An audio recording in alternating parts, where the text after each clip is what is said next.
नमस्कार दोस्तों, आज हम जा रहे हैं रणथंभौर जो विजिट करेंगे और यहाँ पर बहुत से कुछ चीज़ें देखने की है।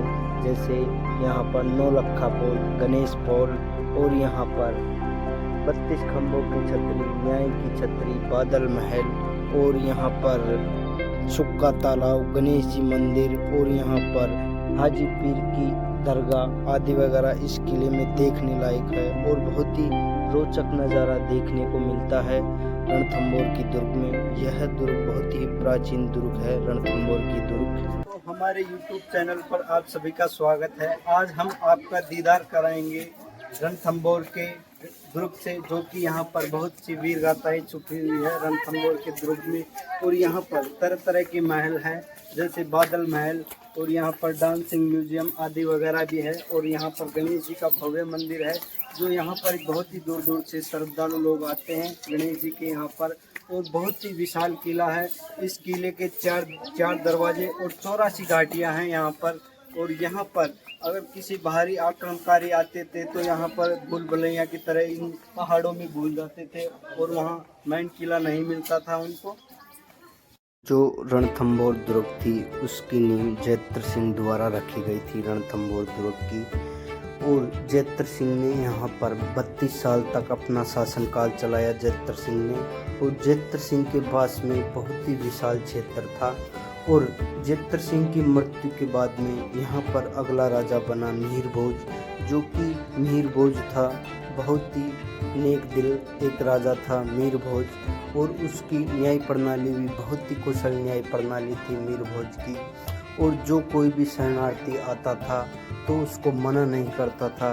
एक बार उसने मोहम्मद शाह को भी यहाँ पर शरण प्रदान की थी, जो कि इस बात से अलाउद्दीन खिलजी हमीर देव से बहुत नाराज़ हो गया। और फिर 13 जुलाई 1303 में अलाउद्दीन खिलजी ने रणथंभौर की दुर्ग पर आक्रमण करने का मन बना लिया। और जब हमीर देव के 3 सेनापति थे, जो रतिपाल, रणमल और भोजराज, यह तीनों अलाउद्दीन खिलजी से जाकर मिल लिए और मीर देव को छोड़ दिया। तो इन तीनों की बदौलत मीर देव को युद्ध हारना पड़ा। और जब युद्ध हारने के बाद में तो इन तीनों सेनापतियों को दुर्ग की तरफ भेजा गया। तो इन तीनों सेनापतियों ने ब्लैक फ्लैग दिखा दिया, जिससे कि रानियां जौहर की तैयारी कर ली। और हजारों रानियों ने रणथंभौर की दुर्ग में जौहर रचा लिया। और जो पुरुष बच्चे थे उन्होंने केसरी सापा बांधकर जौहर साका कर लिया वहीं पे। और के नाम से जाना जाता है, जो कि 13 जुलाई 1301 में जब राजा हमीर देव यहाँ पर आया तो यहाँ पर रतिपाल खड़ा हुआ था। तो राजा हमीर देव ने रतिपाल का सिर धड़ से अलग कर दिया और दोनों भुजाओं को काट दी, जो इस स्टेचू के माध्यम से दिखाया गया है दोनों भुजाओं को। और जो ये द्वार है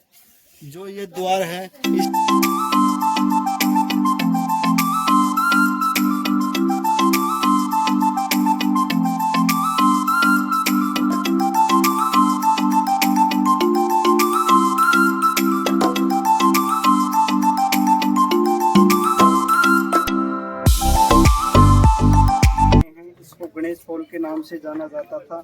जब हमीर देव ने अलाउद्दीन खिलजी से युद्ध जीतने के बाद में यहाँ पर आया, तो तब धोखे से रानियों को गलत झंडा दिखाया गया, ब्लैक फ्लैग दिखाया गया। उसके द्वारा रानियों ने जौहर की तैयारी कर ली। तो फिर यहाँ पर गणेश पोल पे आया हमीर देव। तो गणेश पोल जब उस टाइम पर बंद था तो भगवान शंकर भगवान से प्रार्थना की और फिर यहाँ पर बदल जो 2 पैर लगा के एक छलांग में ऊपर तक पहुँच गया। जब तक राजा हमीर देव वहाँ तक पहुँचा तो सब रानी आदि पुरुषों आदि वगैरह ने जोर कर लिया था और पुरुषों ने यहाँ पर साका कर लिया था रणथंभौर के किले में। ओके।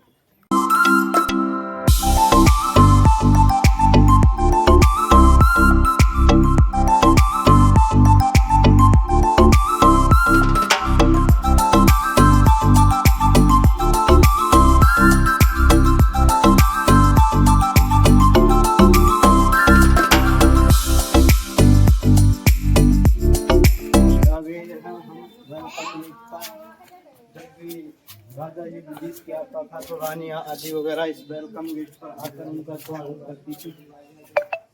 और इसमें राजपूतों की वीर गाथाओं द्वारा 13 जुलाई 1301 में अलाउद्दीन खिलजी से युद्ध लड़ा और भयंकर युद्ध हुआ। उसमें को त्रिपोलिया गेट के नाम से जानते हैं और अंधेरी पोल के नाम से भी जानते हैं। तो अंधेरी पोल के नाम से इसलिए जाना जाता है। इसको आगे चलेंगे तो यह अमीर सुरंगदार अंधेरी एक दरवाजा भी दिखेगा। यहाँ पर पुराने टाइम में क्या होता था, राजा महाराजा यहाँ पर विचित्र एक धोखे वाले गेट भी बोल सकते हैं, क्योंकि जब सेना सीधे आती थी तो बस के यहाँ से वहां तक चल जाती थी, तो वहां पर गहरे गहरे खड्डे रखते थे और जो भी सेना अटैक करने आदि वगैरह आती थी तो उन खड्डों में गिर जाता था। क्योंकि कोई भी सेना थी तो इस तरफ नहीं जाती थी, क्योंकि अंधेरी पोल की तरफ ये एक भूल भुलैया भी बोल सकते हैं इसको। और यहाँ पर जो भी रात के टाइम में आक्रमण करने आते थे तो ये अंधेरी पोल में बिल्कुल अंधेरा रहता था, इसलिए इस पोल बिल्कुल भी नहीं दिखता था और शॉर्टकट से सीधे चल जाते थे। तो वहाँ पर गहरे गहरे खड्डे रहते थे, तो वहाँ पर सेना जाकर इन खड्डों में गिर जाती थी। अभी यहाँ पर बंद है ये जो ये दरवाजा है, इसको वेलकम गेट के नाम से जाना जाता है, अंधेरी पोल के नाम से भी जाना जाता है और त्रिपोलिया पोल के नाम से भी जाना जाता है।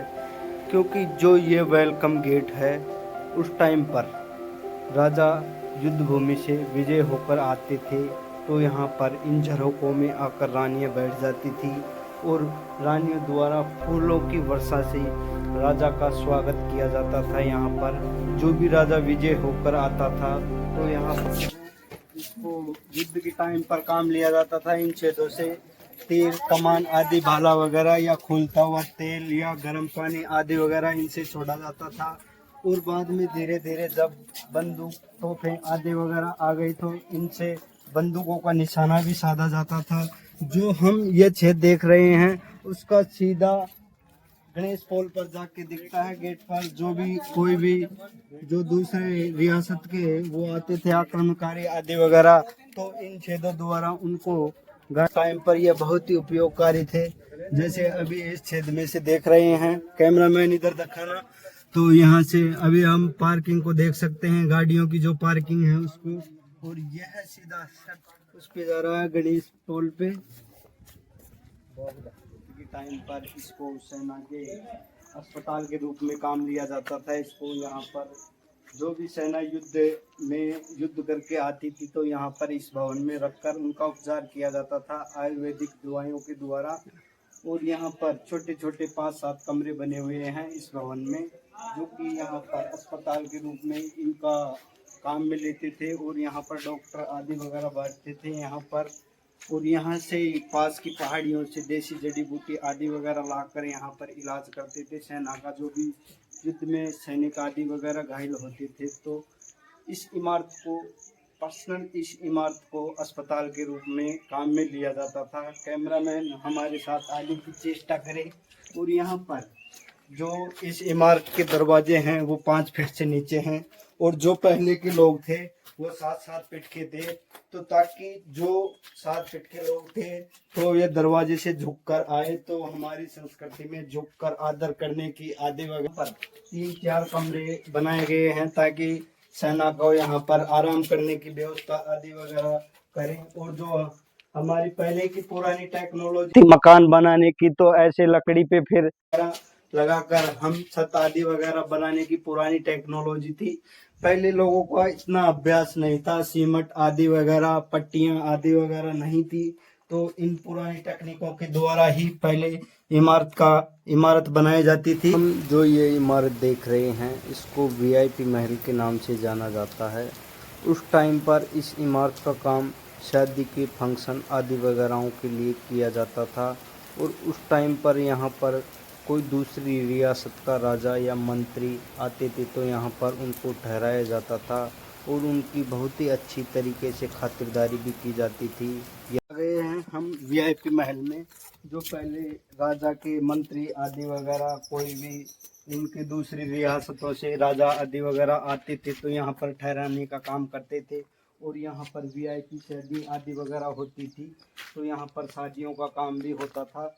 और इसको एक जो ये इमारत है इसमें कम से कम 10-12 रूम है और सबका अलग अलग रूम रहता था। यहाँ पर अगर कोई दूसरी रियासत से राजा, मंत्री या कोई भी गुप्तचर आता था तो उनको यहाँ पर ठहराने का काम करते थे। और यहाँ पर एक बहुत ही पुरानी टेक्नोलॉजी के द्वारा यहाँ पर कूलर सिस्टम, ऐसी सिस्टम भी बनाया गया है। और जो हम ये देख रहे हैं ये पुराने ज़माने का कूलर सिस्टम, ऐसी सिस्टम भी बोल सकते हैं। इधर इसके पीछे लेग है, जो इधर इसके पीछे लेग है उसमें से ठंडी ठंडी हवा आती है। यह जो हम दृश्य देख रहे हैं ये जोन नंबर 3 है, टाइगर नेशनल रिजर्व पार्क का जोन नंबर 3 है। जो यहाँ से जो ये कूलर सिस्टम है तो राजा आदि वगैरह, जो भी कोई दूसरी रियासत का राजा आदि वगैरह आते थे तो यहाँ पर उनको ठहराया जाता था। और जो ये पुराना कूलर सिस्टम है उनके द्वारा उनको ठंडी ठंडी हवा आदि वगैरह मिल सके, इसलिए बहुत ही अच्छी इमारत थी। पुरानी डिजाइनिंग से इसे बनाया गया है। और इसमें जो यह इमारत है वीआईपी महल, तो इसमें जीर्णोद्वार भी बनाया गया है ताकि दूसरी मंजिल तक जाकर रह सके। और यहाँ पर बहुत ही अच्छे अच्छे नज़ारे देखने को मिलते हैं। और अब आ गए हैं हम दूसरी छत पे, जो यहाँ पर दिखाया गया है अलग अलग कम से कम 8-10 फीट चौड़े एक महल, उसमें कमरे दिखाए गए हैं। 1301 के बाद में रणथंभौर की दुर्ग पर अलाउद्दीन खिलजी का अधिकार हो गया था। उसमें अलाउद्दीन खिलजी ने 1301 में और हमीर देव से लड़कर जीत ली थी इस दुर्ग को 1301 में। और यहाँ पर जो ये खाजी पीर की दुर्गा दिख रही है 1301 के बाद में हम उस द्वारा बनवाई गई थी अलाउद्दीन खिलजी द्वारा। और यहाँ पर कुछ कब्रें आदि वगैरह बनी हुई है जो अलाउद्दीन खिलजी के जो वीर थे, कोई सेनापति या उनका निजी कोई था तो उन जो युद्ध में मारा गया था सेनापति आदि वगैरह, तो उनकी यहाँ पर कब्रें बनवाई गई है। कम से कम 15 से 20 के लगभग ये कब्रें हैं। तो उनकी जो भी खास था, कोई जो युद्ध में मारा गया तो यहाँ रणथंभौर की दुर्ग पर उनकी कब्रें आदि वगैरह बनाई हुई हैं। और इस गेट से हम चलेंगे अभी, जो ये गेट देख रहे हैं इससे दिल्ली गेट आदि वगैरह, दिल्ली गेट, बादल महल आदि वगैरह इस गेट से चलेंगे। जो कि ये सामने दिख रहा है बादल महल है। यहाँ पर उस टाइम पर सिपाही आदि वगैरह यहाँ पर रहते थे और यहाँ पर राजा आदि वगैरह की रक्षा करने के लिए सिपाही यहाँ पर रहते थे। और यहीं के पास में डांसिंग रूम भी बन रहा है, यहाँ पर डांसिंग आदि वगैरह किए जाते थे। यहाँ पर पहले तो राजा अपना दिल बहलाने के लिए डांस आदि वगैरह का प्रोग्राम रोज चलता था यहाँ पर।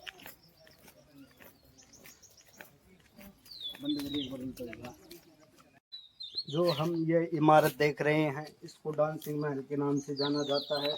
जो कि इस इमारत को पहले के ज़माने में यहाँ पर जो मोमडन राजा आदि वगैरह थे, मुस्लिम राजा, तो यहाँ पर अपना दिल बहलाने के लिए डांस आदि वगैरह का प्रोग्राम होता था यहाँ पर। और जो हम ये इमारत देख रहे हैं इसके देखने के अवशेषों से पता लगता है कि यह मुस्लिम शैली से बनी हुई इमारत है। और जो ये टाइगर नेशनल पार्क है जो नंबर 3 से जो ये लेक है, तो इस लेक से यहाँ पर ठंडी हवा आती थी। और यहाँ जो जस्ट इसके पीछे लेक है जो नंबर 3, तो यहाँ से जो डांसिंग आदि वगैरह का प्रोग्राम होता था उस टाइम पे, तो जो ये लेक है उससे यहाँ पर ठंडी ठंडी हवा मिलती थी वगैरह, प्रोग्राम चलती थी यहाँ पर।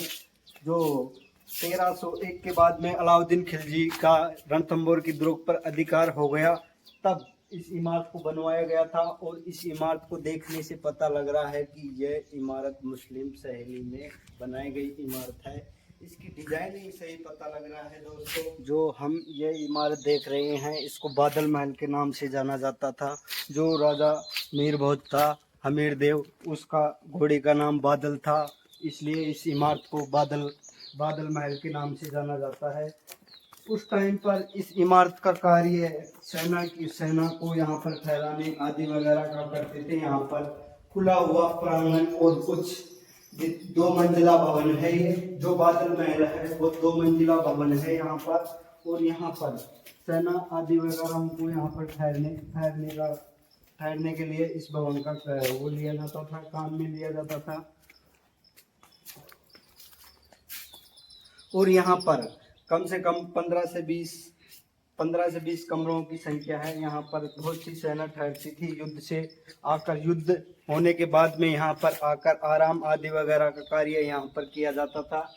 जो कि यह इमारतें उस टाइम पर बहुत ही कूल रहती थी, चिल रहती थी।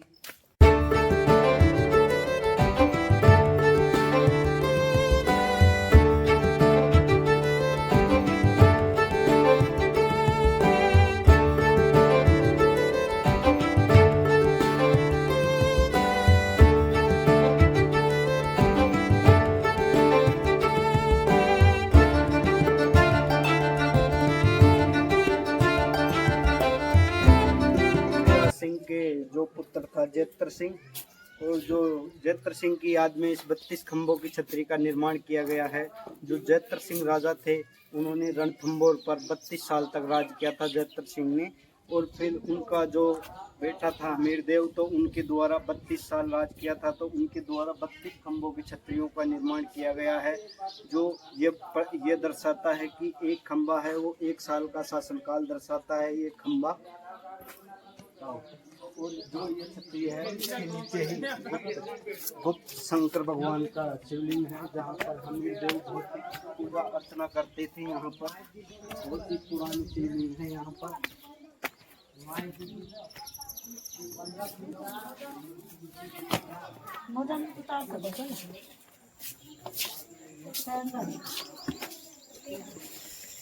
जो ये गुप्त शिवलिंग है, यहाँ पर राजा मेघदेव ने यहाँ पर बहुत सालों तक तपस्या की थी। यहाँ पर शंकर भगवान की शिवलिंग पर, जो कि 32 खंभों की छतरी है, उसके नीचे इसकी स्थापना की गई है। इस शिवलिंग की बहुत ही प्राचीन शिवलिंग है ये की छतरी है, जो कि अधूरी रह गई। यहाँ पर लगभग 15 साल तक यहाँ पर युद्ध चला, इसलिए ज्यादा ध्यान छतरी पे नहीं गया। युद्ध में ज्यादा ध्यान गया, तो इसलिए यह छतरी अधूरी रह गई। इसको किंग छतरी के नाम से भी जानते हैं हम। जो ये इमारत है, इसको सपनों की छतरी के नाम से जाना जाता है। और इसके जस्ट बगल में ही 32 खंभों की छतरी है।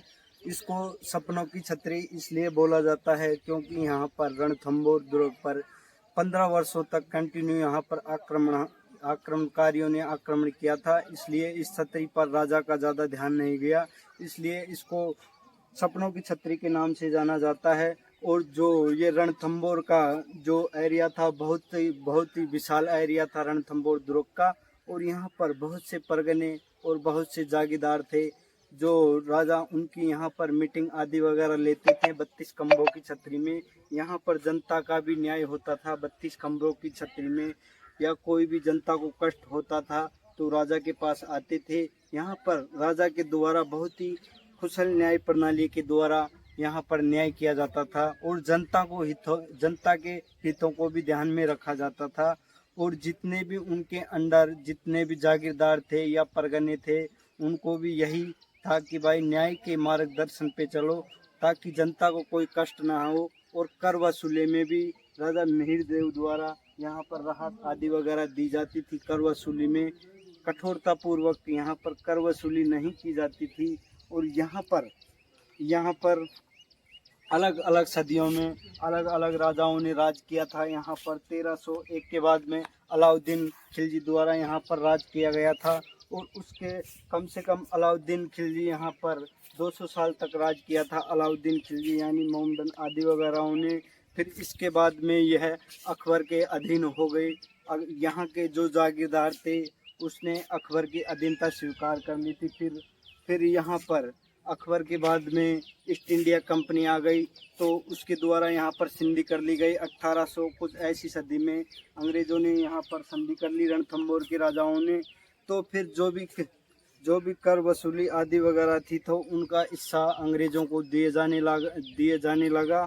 तो यहाँ पर बहुत से राजाओं ने यहाँ पर रणथंभौर पर राज किया। जो आज भी यहाँ का मेन किला है रणथंभौर का, उसको जनता के लिए नहीं खोला गया है। मेन जो किला है रणथंभौर का, वो है जस्ट सामने ही है। उसे वहाँ पर जनता के लिए नहीं खोला गया है, क्योंकि लोगों की यह मान्यता है कि वहाँ पर हथियार आदि वगैरह आज भी जैसे के तैसे रखे गए हैं उस महल में। इसलिए हम जो ये इमारत देख रहे हैं, ये रानी का महल है। और यहाँ पर राज परिवार की महिला एवं राज परिवार की राजमाता आदि वगैरह निवास करते थे यहाँ पर, या राजाओं द्वारा जीती गई उप पत्नियां आदि वगैरह यहाँ पर निवास करती थी उस टाइम पर। बहुत ही विशाल भवन है। इसमें छोटे छोटे कमरे आदि वगैरह बनाए गए हैं इस विशाल भवन में, ताकि अलग अलग रानियों को अलग अलग कमरा दिया जा सके। और यहाँ पर राजमाता आदि वगैरह भी रहती थी। और यहाँ पर कभी कभी पूरा जनाना महल था, ये उस टाइम पर जनाना महल था। तो यहाँ पर कभी कभी डांस का प्रोग्राम आदि वगैरह होते थे, तो रानी इधर इन झरोखों में से बैठ के देखती थी रानी डांस आदि वगैरह को यहाँ पर। या हम इस चौक को डांसिंग चौक भी बोल सकते हैं इसको, जो कि इन झरोखों में से रानी बैठकर यहाँ पर डांस आदि वगैरह का नज़ारा देखती थी। और यहाँ पर बहुत से बरामदे खुले स्तंभों पर बनाए हुए हैं, बहुत से बरामदे और छोटे छोटे कमरे बनाए गए हैं, जो भी अलग रानी को अलग अलग कमरा दिया जाता था उस टाइम पर। जो पहले रानियां आदि वगैरह स्नान करने के लिए जाती थी, तो जब उस टाइम पर यहाँ पर इतनी सुविधा नहीं थी कि रानियां स्नान आदि वगैरह महल में कर सके, तो यहाँ पर गुप्त सुरंग बनाई गई है। इसके माध्यम से रानियों का जो कुंड था उन पर जाकर वहां पर रानियां स्नान करती थी।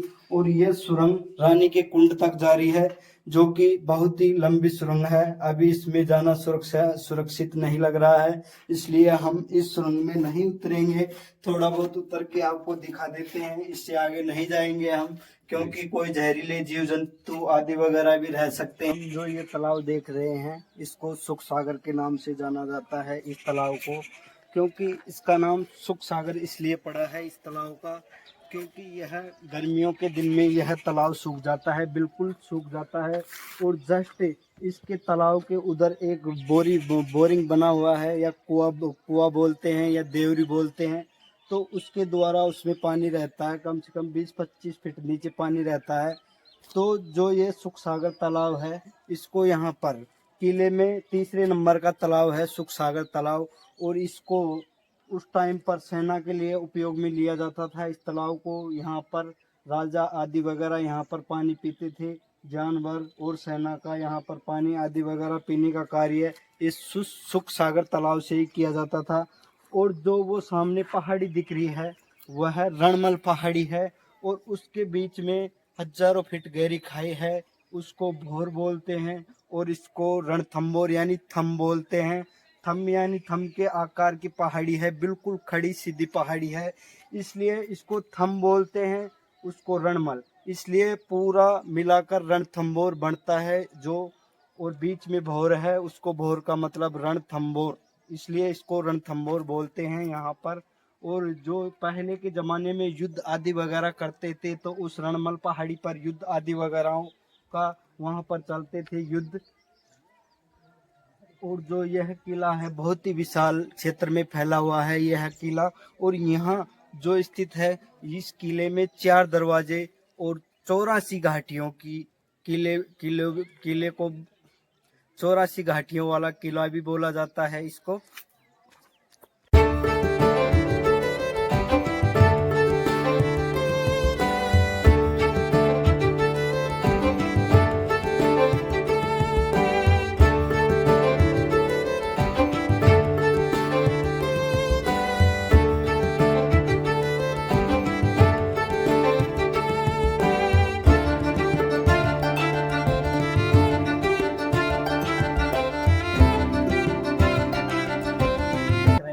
यह अन्नपूर्णा मंदिर है। उस टाइम पर जितने भी गढ़ किले आदि वगैरह होते थे, तो उनमें अन्नपूर्ण मंदिर जरूरी होता था, क्योंकि हर वर्ष में नई फसल आती थी, तो यहाँ पर अन्न चढ़ाया जाता था। यह मंदिर भगवान शिव को अर्पित है, जो कि यहाँ पर भगवान शिव की विशाल प्रतिमा को दर्शाया गया है इसमें, जो कि यह देवनागरी लिपि भी लिखी गई है यहाँ पर। और यहाँ पर इसको काले पत्थरों द्वारा इस मंदिर का निर्माण किया गया है। और यहाँ पर स्त्रियों पर देवनागरी लिपि के अवशेष देखने को मिलते हैं।